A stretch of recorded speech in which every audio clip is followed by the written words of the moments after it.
اور اس سے 100 سے زیادہ قسم کی چیزیں انسان کی ضرورت کی بنتی ہیں. میں نے یہ نظام بنایا کہ ان اکابر کو جو رغبت رکھیں، جو منظوری دیں، ان کو فیکٹری اور ٹینری کا دورہ اور معائنہ کراؤں. تو اس میں سے حضرت شاہ ہردوئی کے علاوہ سب اکابر تیار ہوئے اور میں سب کو اپنی ہی نگرانی میں اور سب اکابر کو لے کر آمبور کی ایک فیکٹری میں اور ایک ٹینری میں لے کر گیا.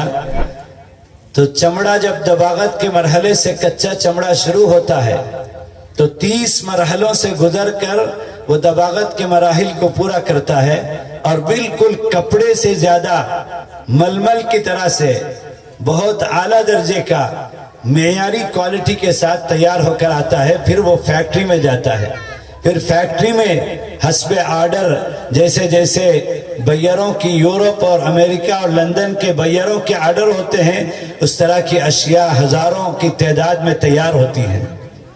تو جب فیکٹری میں لے کر گیا تو ایک مرحلہ آتا ہے فیکٹری میں جہاں ایک لکڑی کا بنا ہوا بہت بڑا ایک کمرے کے بقدر حجم کا ایک ڈرم ہوتا ہے اور اس میں ایک ڈھکن ہوتا ہے. وہ ڈھکن کھول کر 500 چمڑے اس میں ڈال دیے جاتے ہیں اور اس کو رنگنے کے لیے مختلف رنگوں میں چمڑوں کو رنگا جاتا ہے. وہ مرحلہ ہوتا ہے کالا، لال، ہرا، پیلا، نیلا، جو رنگ چاہے. تو اس کے پروسیس کے کیمیکل ڈال کر ڈھکن بند کر کے بٹن دباتے ہیں تو اس میں ٹائم فکس ہوتا ہے. وہ اپنے ٹائم کی مدت کے اندر گھومتا رہتا ہے وہ پورا اتنا بڑا ڈرم. اور جب اس کی مدت پوری ہو جاتی ہے تو وہ ڈرم رک جاتا ہے اور آدمی وہ ڈھکن کھولتا ہے تو 500 چمڑے مطلوبہ رنگ میں رنگ کر دھڑام سے باہر آ کر گر جاتا ہے. یہ بھی دیکھا ہمارے بزرگوں نے. مفتی مہربان علی صاحب بڑوتوی جو حضرت مفتی مظفر حسین صاحب کے خلیفہ تھے اور ہمارے قاری صاحب احسان محسن صاحب کے پیر بھائی تھے اور زبردست اللہ نے ان کو امت کا فکر اور جو ہے ایک طریقہ کار خصوصی طور پر گلیوں میں چبوتروں میں کھیلتے ہوئے نوجوان بچے جو اپنا وقت ضائع کرتے ہیں ان میں اور دیہات میں جنگلوں میں جا کر کام کرنے کا ایک خاص مزاج تھا. وہ بہت دلچسپی سے یہ سارا منظر دیکھ رہے تھے. جب پوری معائنے سے فارغ ہو گئے تو جو ٹینری کے مالک تھے اونر ان کے سامنے میں نے لا کر چائے ناشتے کے لیے بٹھایا. تو وہ جو اونر تھے حاجی سعید صاحب مرحوم انہوں نے پوچھا بزرگوں سے ہماری فیکٹری کیسے لگی. تو سب نے تعریف کری کہ آج ایک نئی معلومات کا اضافہ ہوا کہ چمڑا کچا جانور کا، بکری کا، بکرے کا، گائے کا اور بیل کا اور جو ہے بھینس کا کس طرح سے دباغت کے مرحلے سے گزر کر انسان کے استعمال کے لائق ہوتا ہے. آج ایک نئی معلومات کا اضافہ ہوا. تو پھر ہمارے حاجی صاحب نے پلٹ کر پوچھا کہ حضرت آپ لوگ کیا کرتے ہیں. ان کی فیکٹری کے بارے میں پوچھا، تعریف سن لی اور پھر پوچھا ان بزرگوں سے کہ آپ لوگ کیا کرتے ہیں. تو سب بزرگ خاموش تھے. مفتی مہربان علی صاحب بڑوتوی نے فرمایا کہ ہم بھی فیکٹری چلاتے ہیں، ہم بھی فیکٹری چلاتے ہیں. تو وہ تاجر تجارت میں تو بہت ہوشیار ہوتا ہے، دین کے معاملے میں بہت بھولا اور سادہ بن کے بتاتا ہے. تو حاجی صاحب نے پلٹ کر کہا کاہے کی فیکٹری چلاتے ہیں، کپڑے کی، لوہے کی، اور کاہے کی فیکٹری چلاتے ہیں آپ لوگ. تو حضرت نے فرمایا کہ ہم انسانوں کے تیار کرنے کی فیکٹری چلاتے ہیں. یعنی مدرسہ کو حضرت نے تعبیر کی کہ یہاں انسان تیار کیے جاتے ہیں.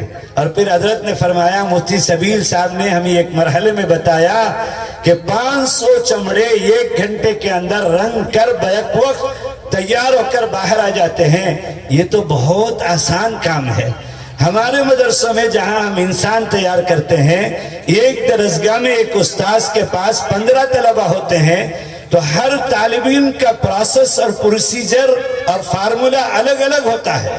سارے 15 طلبہ کو ہم ایک فارمولے سے نہیں چلا سکتے. یہ جو ابھی 8 بچوں نے حفظ قرآن مجید مکمل کیا اور تقریباً 57 طلبہ 2008 سے لے کر اب تک حافظ قرآن ہو گئے اور وہ طلبہ آگے اپنا علمی سفر باقی رکھتے ہوئے عالم دین ہو گئے، مفتی ہو گئے. دیکھتے دیکھتے اس مدرسے کا فیض اتنا اوپر درجے میں آپ کے سامنے باہر آ گیا. آپ کوئی ڈھکی چھپی بات نہیں ہے. تو حضرت فرما رہے تھے کہ ان حفاظ کے تیار ہونے میں، ان علماء کے تیار ہونے میں لوہے کے چنے چبانے پڑتے ہیں. ایک طالب علم شریف ہوتا ہے، ایک طالب علم شریر ہوتا ہے، ایک طالب علم گرم ہوتا ہے، ایک طالب علم نرم ہوتا ہے، اور الگ الگ مزاج کے الگ الگ طلبہ ہوتے ہیں. اور استاذ 3 سے 4 سال تک ایک طالب علم کو حافظ قرآن بنانے کے لیے روزانہ نئے نئے مرحلوں سے اس کا حل دے کر اسے آگے لے جاتا ہے. تب چل کر یہ طالب علم حافظ قرآن بنتا ہے. طالب علم کی انتھک محنت، استاذ کی جہد مسلسل، اور انتظامیہ کی ہمہ وقت کی فکر، اور معاونین کے مخلصانہ تعاون، اس کے بعد یہ نتیجہ جلسے میں سامنے آتا ہے. یہ کوئی جلسہ ایسے آرٹیفیشل جلسہ نہیں ہے. اور آپ کو اس لیے بلایا جاتا ہے کہ آپ کو معلوم ہونا چاہیے کہ ان مدرسوں میں کیا ہوتا ہے. اور میں آپ کو صاف لفظوں میں کہتا ہوں کہ یہ مدرسے جب تک روئے زمین میں باقی ہیں تو دین زندہ ہے تو یہ دنیا کا نظام چلتا رہے گا.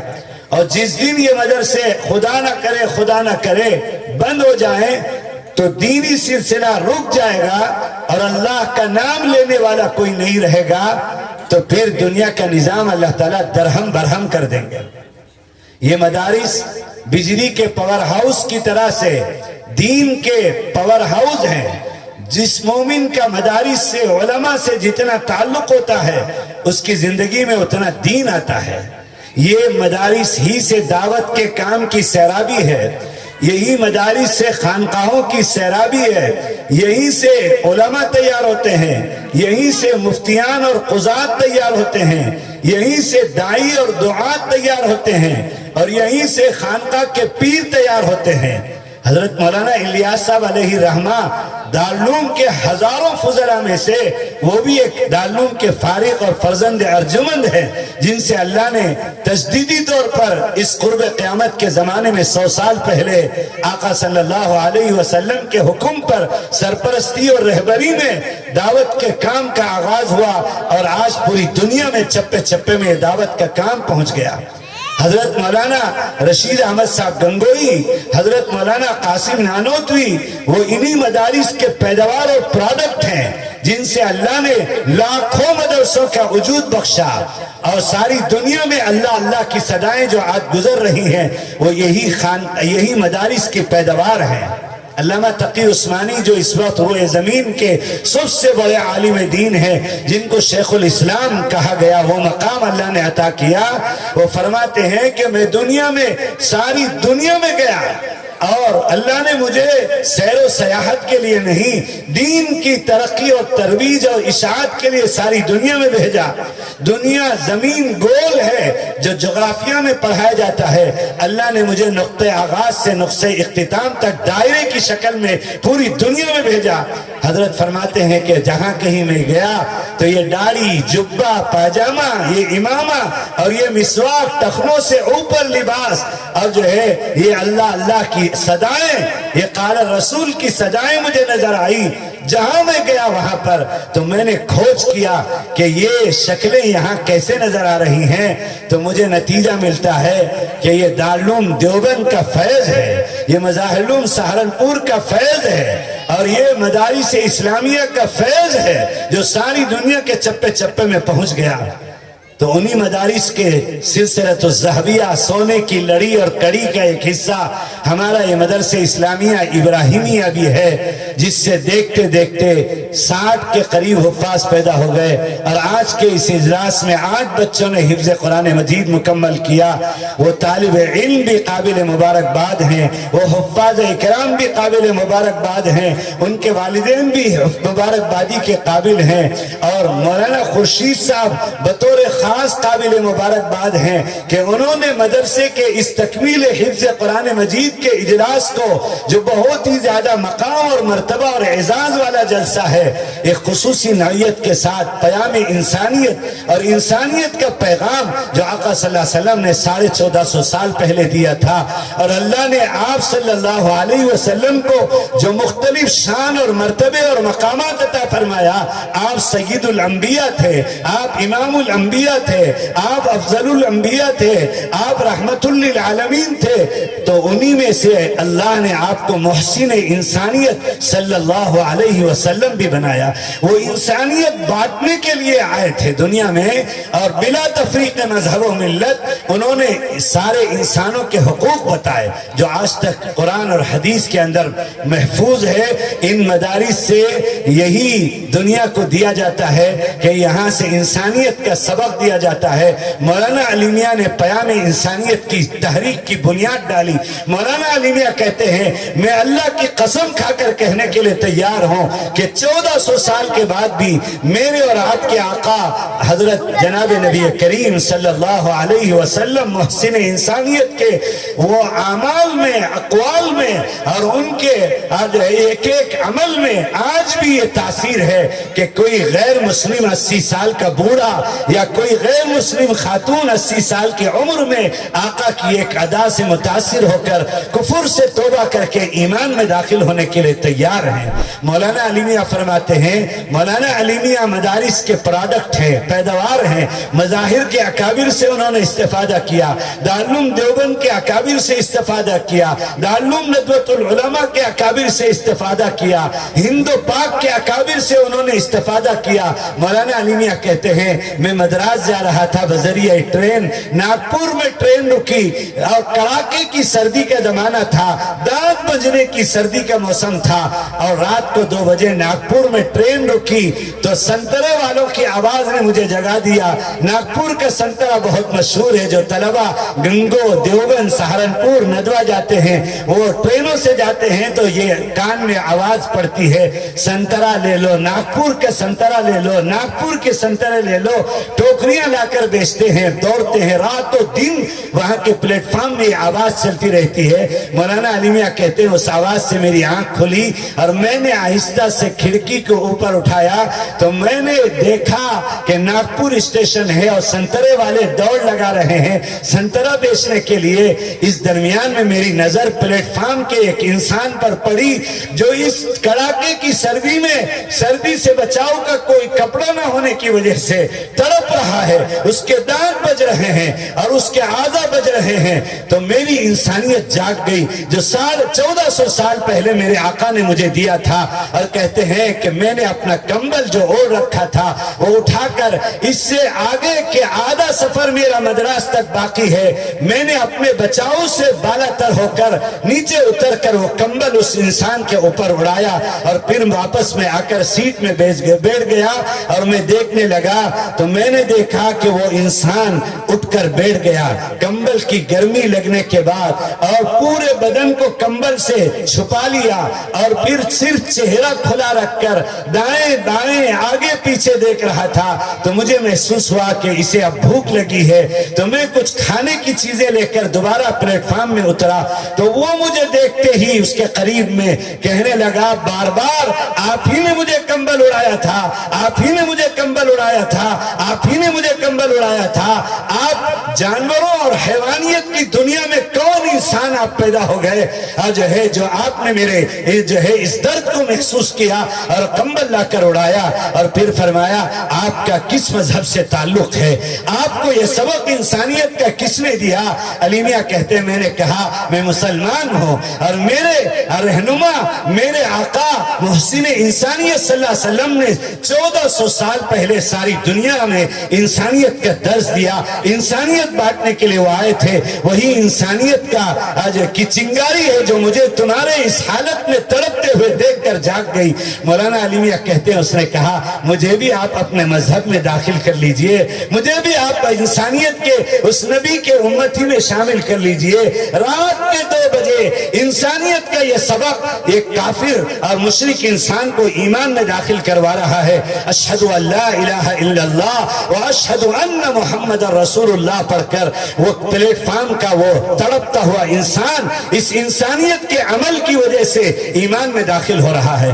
یہی انسانیت کا سبق ان مدارس میں سکھایا جاتا ہے، جو مولانا خورشید کے اس مدرسے اسلامیہ ابراہیمیہ کی کچھ خصوصیت ہے میرے سامنے، میرے نزدیک، کہ یہاں برادران وطن بھی شریک ہوتے ہیں۔ ان سے دوری کی وجہ سے ان میں ہمارے بارے میں نفرت پیدا ہوتی ہے، اور ان کی ہماری دوریوں کی وجہ سے، گیپ کی وجہ سے ان کے دلوں میں ہمارے لیے تعصب کی آگ بھڑکتی ہے۔ ہم نے ان کو آج انسانیت کا سبق جو ہمارے آقا نے دیا تھا وہ بتایا نہیں۔ اسی کو امیر الہند مولانا سید ارشد مدنی دامت برکاتہم محمد فیوزہم، اللہ ان بزرگوں کے عمروں میں برکت عطا فرمائے۔ ابھی تحفظ اوقاف کا جو مسئلہ چل رہا ہے، میں 1 مہینے تک مسلسل میں اس حال میں بالکل نہیں تھا کہ یہاں آتا، لیکن جو ہے مفتی خورشید نے جب بتایا کہ یہ اکابرین آ رہے ہیں اور قرآن سے متعلق جلسہ ہے، پیام انسانیت سے متعلق جلسہ ہے، اس میں بابا اور جو پجاری اور جو غیر مسلم برادران کے رہنما بھی آنے والے ہیں، تو میں نے کہا کہ میں صرف لاتور نہیں، اطراف میں عثمان آباد اور جو ہے عمرگاہ اور شولہ پور کو شامل کر کے 3 دن سے مستقل اور جو ہے نظام کے تحت میں مشغول رہ کر یہاں پہنچا ہوں، اور یہی اجلاس کے لیے میرا سفر، یہی پیام انسانیت کا درس اور اس درد کو لے کر میں یہاں پہنچا ہوں۔ تو میرے دوستو، مدارس کے بارے میں ہم کو عام کرنا چاہیے، عمل سے، قول سے، اخلاق سے، کردار سے، کیریکٹر سے۔ آقا صلی اللہ علیہ وسلم پر اگر کسی برادر وطن نے، کسی دختر وطن نے جان بوجھ کر ہم کو اشتعال دلانے کے لیے آقا کی شان میں اگر گستاخی کی ہے تو کوئی فرق نہیں پڑتا۔ اللہ نے اعلان کر دیا وَرَفَعْنَا لَكَ ذِكْرَكَ، میں نے اپنے حبیب کا مقام اور مرتبہ ہمیشہ ہمیشہ کے لیے بلند کر دیا ہے۔ لہذا میرے دوستو، ضرورت ہے نوجوان بھی، علماء بھی اور عوام بھی آقا صلی اللہ علیہ وسلم کی سیرت کا مطالعہ کریں اور آقا صلی اللہ علیہ وسلم کی سیرت کو عام کریں۔ ہر زبان میں اگر مال دیا ہے تو معتبر کتب سیرت کو خرید کر کالج کے طلبہ اور جو تاجر اپنے دوست احباب اور تعلقات والوں کو تحفہ پیش کریں۔ اسی طرح سوشل میڈیا میں اپلوڈ کریں، اتنا اپلوڈ کریں، اتنا اپلوڈ کریں، اتنا اپلوڈ کریں آقا کی سیرت کو کہ تمام گمراہ فرقے کے تمام چینل کی دھلائی ہو جائے اور کوئی چینل وہاں نظر نہ آئے اور وہاں سے کفر اور شرک مٹ جائے اور گمراہی ختم ہو جائے۔ سوشل میڈیا کے اندر سے کرنے کا کام جو ہمارا تھا ہم نے نہیں کیا، تو سوشل میڈیا کو گمراہ فرقوں نے بھر دیا ہے۔ میرا بیان یا مولانا کا بیان، قاری صاحب کے اشعار سننے کے لیے آج کوئی جانا چاہتا ہے تو ہمارے چینل سے پہلے وہاں قادیانیت کا چینل نظر آتا ہے، وہاں انکار حدیث کا چینل نظر آتا ہے، وہاں ایکس مسلم کا چینل نظر آتا ہے، وہاں انجینئر مرزا کا چینل نظر آتا ہے، وہاں شکیل ابن حنیف کا چینل نظر آتا ہے، وہاں اتحاد بین المذاہب کا چینل نظر آتا ہے، اور ہمارا نوجوان اس کو دیکھنے کے لیے اگر کھولے تو اس میں بھی جادو اور مسمرزم ہے، اور وہ کیچڑ کی طرح سے وہ چینل اسے کھینچ لیتا ہے اور اس کا ایمان سلب ہو جاتا ہے۔ اس لیے میرے دوستو، اچھے اچھے دیندار گھرانے کی اولاد بھی اب گمراہ فرقے کے زد میں ہے۔ آج اس جلسے کا یہی پیغام ہے کہ ایمان سب سے بڑی دولت ہے، اور میرے اور آپ کے آقا صلی اللہ علیہ وسلم ساری انسانیت کو انسانیت کے درس کی شکل میں ایمان کی دولت دینے کے لیے اور جہنمیوں کو جنتی بنانے کے لیے وہ بھیجے گئے تھے۔ لہذا یہ مدارس کی حقیقت کو، پیغام کو، درس کو یہاں سے لے کر جائیں اور آقا کی سیرت کا خوب مطالعہ کریں اور آقا کی سیرت کو سوشل میڈیا میں جو ہے اپلوڈ کریں اور آقا کی سیرت کو غیروں کے سامنے پیش کریں اور اتنا ذکر کریں، اتنا ذکر کریں کہ آقا کی سیرت سے فضا بھر جائے اور اس کے تبادلے میں ساری دنیا میں ہدایت کی ہوائیں چل جائے اور آقا صلی اللہ علیہ وسلم کی سنتیں گھر گھر میں اور جو ہے فرد فرد میں پہنچ جائے. شیخ الحدیث علیہ الرحمہ نے فضائل اعمال میں وہ حدیث نقل کی ہے, بارہا ہم نے تعلیم میں سنا ہے. اس حدیث پر میں آپ کو حوصلہ دینے کے لیے اور آپ کا سر اونچا کرنے کے لیے اور آپ سے مایوسی اور خوف اور ڈر ختم کرنے کے لیے اور اس ملک میں حقدار بن کر شعائر تو ہے ہی, اساس اور عقائد تو ہے ہی. مولانا علی میاں نے 7 سالہ کے اجلاس میں کہا تھا کہ ہم اس ملک میں اوابین اشراق چاشت اور تہجد کے ساتھ اور داڑھی اور امامے کے ساتھ اور مسواک اور ٹخنوں سے اوپر لباس کے ساتھ جینے کا حق رکھتے ہیں, اور ہم جیئیں گے تو اسلام اور دین کے ساتھ اور اساس اور عقائد کے ساتھ اور آداب و سنن اور نوافل کے ساتھ جیئیں گے, اور اسی حالت میں ہم مریں گے. تو میرے دوستو, یہ عزم, یہ جذبہ, یہ ولولہ اور جو ہے یہ کیا کہتے ہیں پختہ ارادہ اور یہ پیغام, یہ درس آج کے اس جلسے سے لے کر جائیے. اسی کے لیے ہم لوگ آئے ہیں, ورنہ تو ہم کو یہاں کوئی تفریح کی چیز نہیں ہے کہ ہم تفریح کے لیے آئے ہیں. میں نے تو کہا کہ آج اس جلسے کی کرامت, کامیابی کی, عند اللہ مقبولیت کی علامت یہ ہے, یہ اللہ کا ولی مولانا عبدالرحیم صاحب جو ہے یہ یہاں جلسے میں آ گئے اور 2 منٹ ان کو بلایا مولانا خورشید صاحب نے, 1 منٹ میں یہ دعا دے کر کے جا کر بیٹھ گئے.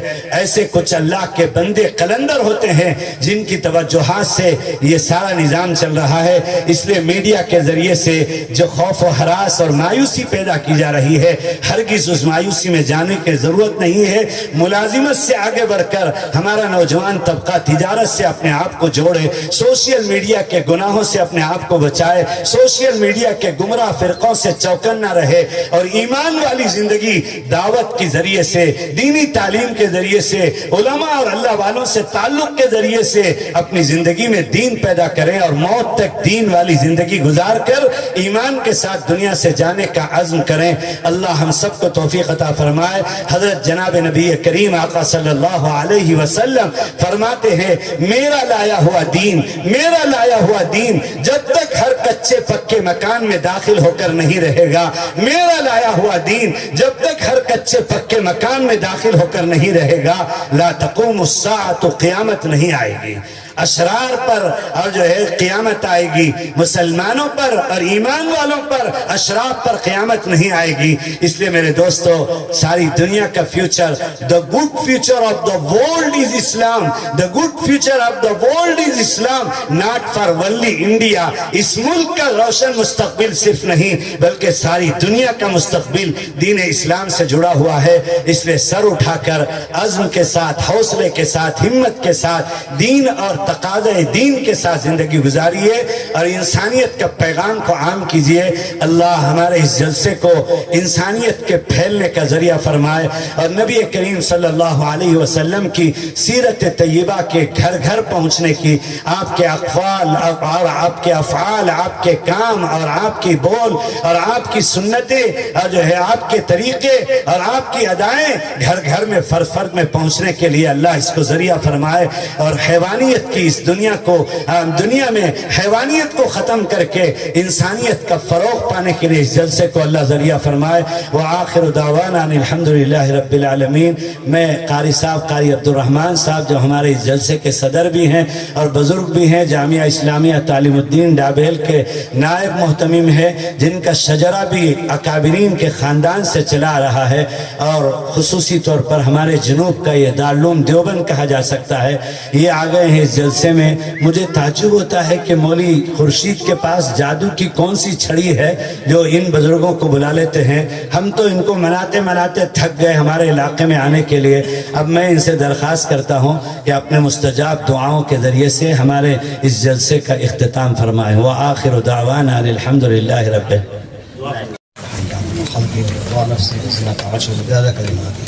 اللهم لك الشكر وإليك الشكر. بسم الله الرحمن الرحيم. الحمد لله رب العالمين الرحمن الرحيم مالك يوم الدين. إياك نعبد وإياك نستعين. اهدنا الصراط المستقيم صراط الذين أنعمت عليهم غير المغضوب عليهم ولا الضالين. اللهم صل على سيدنا مولانا محمد وعلى آل سيدنا مولانا محمد كما صليت على سيدنا إبراهيم وعلى آل سيدنا إبراهيم إنك حميد مجيد. اللهم بارك على سيدنا مولانا محمد وعلى آل سيدنا مولانا محمد كما باركت على سيدنا إبراهيم وعلى آل سيدنا إبراهيم إنك حميد مجيد. اللهم صل على سيدنا مولانا محمد كلما ذكره الذاكرون، وصل على سيدنا مولانا محمد كلما غفر عن ذكر الغافلون. اللهم صل على سيدنا مولانا محمد وعلى آل سيدنا مولانا محمد صلاة تنجينا بها من جميع الأحوال والآفات، وتقضي لنا بها جميع الحاجات، وتطهرنا بها من جميع السيئات، وترفعنا بها عندك على الدرجات، وتبلغنا بها أقصى الغايات من جميع الخيرات في الحياة وبعد الممات، إنك على كل شيء قدير. ربنا آتنا في الدنيا حسنة وفي الآخرة حسنة وقنا عذاب النار. ربنا ظلمنا أنفسنا وإن لم تغفر لنا وترحمنا لنكونن من الخاسرين.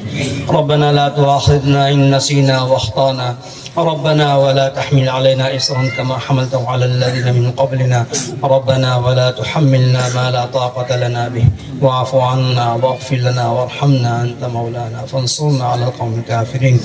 ربنا لا تؤاخذنا إن نسينا وأخطأنا. ربنا ولا تحمل علينا إصرا كما حملته على الذين من قبلنا. ربنا ولا تحملنا ما لا طاقة لنا به، واعف عنا واغفر لنا وارحمنا أنت مولانا فانصرنا على القوم الكافرين. ربنا لا تزغ قلوبنا بعد إذ هديتنا وهب لنا من لدنك رحمة إنك أنت الوهاب. ربنا فاغفر لنا ذنوبنا وكفر عنا سيئاتنا وتوفنا مع الأبرار. ربنا وآتنا ما وعدتنا على رسلك ولا تخزنا يوم القيامة إنك لا تخلف الميعاد. اللهم وفقنا لما تحب وترضى من القول والعمل والفعل والنية والهدى إنك على كل شيء قدير. اللهم اجعلنا هادين مهتدين غير ضالين ولا مضلين، سلما لأوليائك وحربا لأعدائك، نحب بحبك من أحبك ونعادي بعداوتك من خالفك من خلقك. اللهم وفقنا لما تحب وترضى. اللهم اقسم لنا من خشيتك ما تحول به بيننا ومعاصيك، ومن طاعتك ما تبلغنا به جنتك، ومن اليقين ما تهون به علينا مصائب الدنيا، ومتعنا بأسماعنا وأبصارنا وقوتنا ما أحييتنا، واجعله الوارث منا. اللهم لا ثأرنا على من ظلمنا. اللهم انصرنا على من عادانا، ولا تجعل مصيبتنا في ديننا، ولا تجعل الدنيا أكبر همنا ولا مبلغ علمنا، ولا تسلط علينا من لا يخافك ولا يرحمنا. اللهم زدنا ولا تنقصنا، وأكرمنا ولا تهنا، وأعطنا ولا تحرمنا، وآثرنا ولا تؤثر علينا، وأرضنا عنك وارض عنا. اللهم ألهمنا رشدنا، اللهم ألهمنا رشدنا، وأعذنا من شرور أنفسنا. اللهم إنا نسألك فعل الخيرات وترك المنكرات وحب المساكين، وأن تغفرنا وترحمنا ربنا آتنا من لدنك رحمة وهيئ لنا من أمرنا رشدا. ربنا فاغفر لنا ذنوبنا وكفر عنا سيئاتنا وتوفنا مع الأبرار. ربنا وآتنا ما وعدتنا على رسلك ولا تخزنا يوم القيامة إنك لا تخلف الميعاد. رب اغفر لي ولوالدي وللمؤمنين يوم يقوم الحساب. ربنا اغفر لنا ولآبائنا ولإخواننا الذين سبقونا بالإيمان، ولا تجعل في قلوبنا غلا للذين آمنوا ربنا إنك رؤوف رحيم. ربنا تقبل منا إنك أنت السميع العليم، وتب علينا يا مولانا إنك أنت التواب الرحيم، واهدنا إلى الحق وإلى طريق مستقيم. اللهم اجعل القرآن الكريم لنا إماما ونورا وهدى ورحمة، ولا تجعله علينا وبالا وغضبا ونقمة.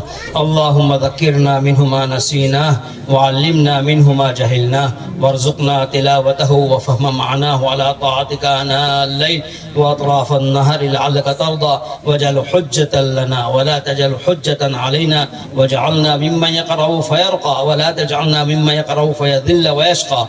اللهم إنا نستودعك أدياننا وأبداننا وأنفسنا وخواتم أعمالنا. اللهم أصلح ولاة المسلمين، اللهم أصلح ولاة المسلمين، اللهم أصلح ولاة المسلمين، ووفقهم للعدل في رعاياهم والإحسان إليهم والشفقة عليهم والرفق بهم والعناية بمصالحهم، وحببهم إلى الرعية، وحبب الرعية إليهم، ووفقهم إلى صراطك المستقيم وإلى العمل بأحكام وأحكام دينك القويم إنك أنت السميع العليم. یا اللہ ہمارے گناہ کو معاف فرما، خطا کو درگزر فرما. یا ہم بہت گنہگار ہیں، یا اللہ ہم خطاوار ہیں، مہا پاپی ہیں.